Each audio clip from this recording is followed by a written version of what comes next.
Indiana Disability History Project, Indiana Institute on Disability and Community, Indiana University. Living life outside an institution. Lori Nye. Oh, my favorite thing was we got the opportunity to take 2 clients to Tennessee, and I've done that 3 times.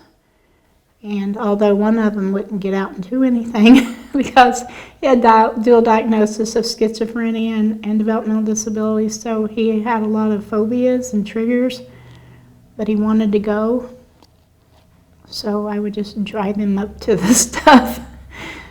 So it worked out really well because that one client got to go to Tennessee and the other one got to go for a long ride and eat. And that was his second favorite thing to do. I'm not sure it's second. He might like to eat more than he does ride. But anyway, that was pleasurable watching them get to do something that they don't typically get to do because they both came out of state hospitals and spent their entire lives, well, pretty much. The older gentleman went into the state hospital at 18, and we got him out in his mid-50s, and now he's almost 70. And then the other one, he's my age, which is 55. He had been in the state hospital since he was like 8. I'll talk about the older gentleman first. He had just gotten out of the state hospital when I came to Life Designs, and he would do things like ask if he could go to the bathroom or ask if he could have a drink. And we spent a lot of time coaching him that he didn't have to ask. It was his house. And I think it took him a long time to finally just get up and go to the bathroom. He came out of Madison.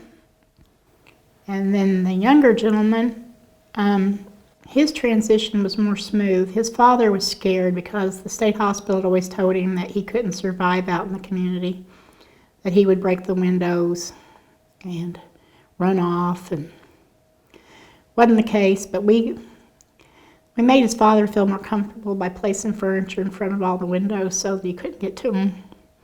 But gradually over the years, we started moving things away from the windows because the fire marshal had come and told us that that wasn't safe anyway. So I'm like, well, let's just try it. He just never went near the windows. So his father was so happy about that. And I sent him Facebook videos and stuff of his son out having a good time and stuff, so he liked that as well.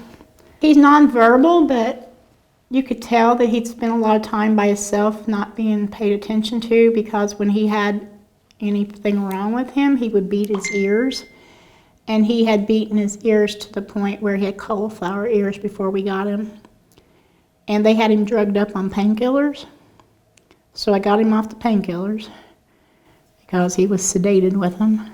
And we got him a bunch of, we call them manipulatives, but they're basically toys, and we would have him put them in containers. And it would keep him busy, and because he didn't watch TV, or the only thing he really liked was eating and going for a ride.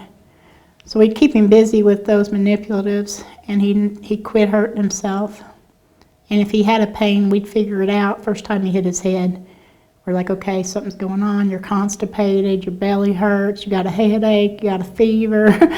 Start running down the list of what might be wrong with them, so you figure it out. The vacations to Tennessee were my favorite, and then the older gentleman surviving hospice and coming home was my very top highlight. And just day-to-day stuff of people meeting their goals that you've worked on a really long time, and they finally get it and do it and move on to another goal. That's rewarding. And watching families let go of their restrictions on the person and them blossoming, that's really rewarding. Music, Redwood Trail. Produced by Indiana Institute on Disability and Community, Center for Health Equity. Funded by the Indiana Governor's Council for People with Disabilities. Copyright 2020, the Trustees of Indiana University.